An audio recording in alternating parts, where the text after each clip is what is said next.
умр агар хуш гузарад зиндагии хизр кам аст, мегӯянд дар мардум. ҳар инсон бо расидан ба синни камолот дар сар ҳаваси зиндагии хушбахту осударо мепарварад.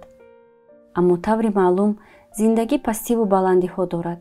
бахусус барои занон он дучанд мушкил мешавад, агар бори гарони рӯзғорро танҳо ба дӯш дошта бошанд. моҳтоб то соли 1994 зиндагии хубу осоиштае дошт. ина ман ошиқиам накардам, аммо худаш айдамам вай кард, бисёр давид.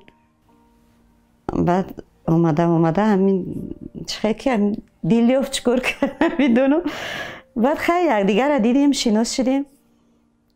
неки хелгӯи ки ҳозир ҷавоно ошиқӣ мекунанд, якдигарро мебинанд, ҳар ҷо мераванд. мо нарафтем, мо ҳам хеле дидан айдамон шудан, омадан ошиқӣ карда гирифтанд. як бор кино рафтем, неки кино рафтем, як бор кинои тансор диско буд. ҳамонро нигоҳ кардем.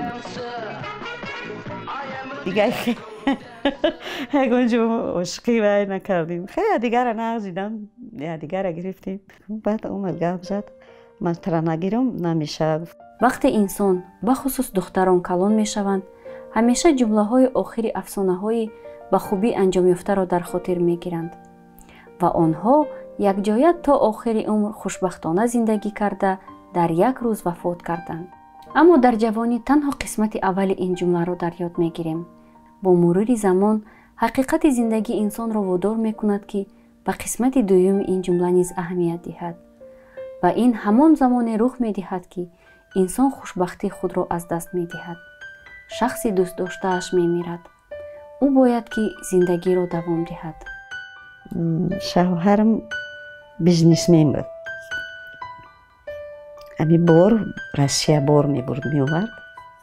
шароит нағз буд, ҳама тарафа будем. ягон мушкиле надоштем. солҳои 94 ки ҷанг сар шуд, 92 сар ҷанг сар шуд. ай 92 ҷанг сар шуд, 94 сол баъд хуҷаини мара киштам. баъди 94 сол кӯдако майда худам танҳо калон кардам. модарам баъд аз фавти падарам ба мо ҳам бародар, ҳам модар, ҳам падар буданд. хусусан барои ман ҳам рафиқ. худое гӯем агар дар замини ман аз байн 27 сол мешуд ки падарам дар қайди ҳаёт нестанд, модарам бузург карданд, хононданд, оиладор карданд. бо мурури замон албатта ба ҳар яки мо маълум аст ки шароит дар он вақтҳо вазнтар буд. то ҳол дар ёдам аст ки модарам чӣ гуна азоб мекашид. барои як бурида нон ки фарзандояш гушна набошанд, аз ҳаёти хеш гузар кард. баъди шавҳарам мурдан ҳеҷ кор накардам, дар хона будам, ҳеҷ кор кардан ман наметонистам. ман зандагӣ мекардам, рӯзи бачаҳомам мебурдам. 9 сол ман кор накардам хонада, фақат ба нуки сӯзан вақто духтан 3 сомон, 4 сомон, 5 сомон буд. ман ба ҳамин нуки сӯзан гӯё ки ба бачаҳома калон кардам. новобаста аз мушкилоти зиндагӣ инсон ҳар қадаре ки насибаш аст зиндагӣ мекунад. моҳтоб низ ба хотири фарзандон тамоми мушкилотро паси сар карда, имрӯз ҳам новобаста аз синни нафақа буданаш барои пешбурди зиндагӣ кори фарошии худро давом медиҳад. соатҳои 4 шаб модаракам дар назди меҳмонхонаи душанбе дар навбат меистоданд, як нимтаи нон медоданд. баъдан модарам ба фарошӣ машғул буд. хуб дар хона дузандагӣ мекарданд. хуб дар ёдам аст аз оғояш. баъди 2002 баъд раи оҳан да кор даромадам.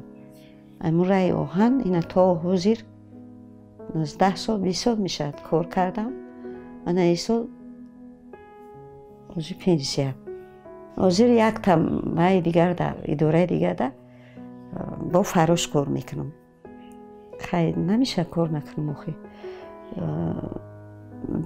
دو سه ساعت کار میکنم وقتا میگذرانم گفتم ایو با میام کاری خانه با زندگی خانه خیلی با یکون درس میدوزم خیلی حالتهایی رو میبینیم که در خانواده ناپوره گوییم که یکی از والدین حضور ندارند و معمولا در جامعه چنین است که وقتی که خانواده ویران می شود فرزندان در دست مادر میمانند. این هم یک چیز معمولی است. حالتهایی که به پدر میگذارند خیلی کم مشاهده می شود و هر حال وقتی که زن مجبور می شود که فرزندان خود را خودش تربیت کند. در این مورد دو چیز رو وابسته به جامعه تاجیک دو چیز رو باید از هم جدا کنیم. یکم این تربیه موقتی وقتی که مثلا شوهر در مهاجرت کاری است، این چیز هم یک علاقه یک جزئی زندگی جامعه ماست. و دوم وقتی که خانواده تماما ویران شده است. من میدونم از همون دوران نقل میکردن جنگ دوم جهان، جنگ بزرگ وطنی، میدونم زنهای را که وقتی که شوهرانشان در جنگ وفات میکردن خط سیاه میگرفتن به خاطر فرزندانشان دیگر شوهر نمیکردند و بسیاری آنها زندگی خودش نشان داد که از عهده تربیت فرزند برآمده توانستند. در زمان امروزه هم ما عیناً همین حادثه را مشاهده کرده میتوانیم، ولی از بس که در این گونه خانواده ها وقتی که مادر خودش تنها فرزند را به وایه میرساند ما نتیجه های گوناگون را مشاهده کرده میتوانیم. پس میتوان گفت که این وابسته است به واسطه به قابلیت استعداد همان مادر. اگر او خودش را به دست گرفته تواند، اگر او بخت خود را که گم گشته شده است، گم کرده است بخت خانوادگی خود را، اگر او تواند بخت خود را در سیمای فرزندانش تجسم کند، فکر میکنم که او در تربیت فرزندان نه کمتر از مادران دیگر سهمگذار می شود و فکر میکنم که این فرزندان این گونه مادران را بیشتر دوست خواهند، دو مراتب بیشتر دوست خواهند داشت وقتی که به وایه میرسند، وقتی که الکی درک میکنند که این مادر ما تنها به تنها ما را تا به این روز رسانیده است. قرض فرزندی اولا که نامی او را بد نکنیم، اولا که تربیت خود رو دوام دادن گیریم تا که کسی نگوید که مادرش به فرزند به شوهر فرزنده را به وایه رسانده.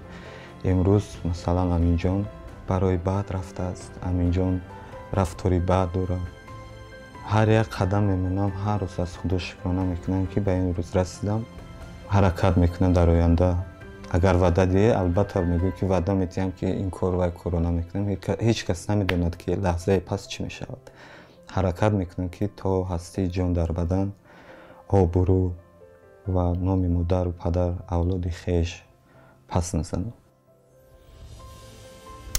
لحظه را هیچ فراموش نمیکنم. لحظه هسته با که در شیرینی حیاتی خودم خبر اومد که بردگمه کشته. این هم یادم نمی رود که چقدر من سه بوده که معده کلام کردم. این هم یادم نمی رود هیچ وقت. میخوام که خودم حیات ندیدم بچه هم خوشبخت باشن. بچه هم چی قدر همی حیاتی نهز بینن امیران میخوام دیگه هیچی.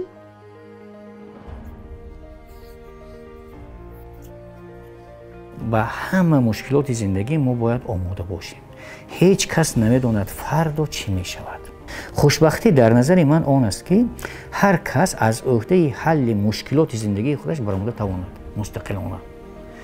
چون که زندگی به مشکلی نمی شود. مهم آن است که از همون مشکلاتی که روبرو می شویم خودمون توانیم تحلیل کنیم، توانیم قرار قبول کنیم، توانیم اون مشکل رو حل کنیم.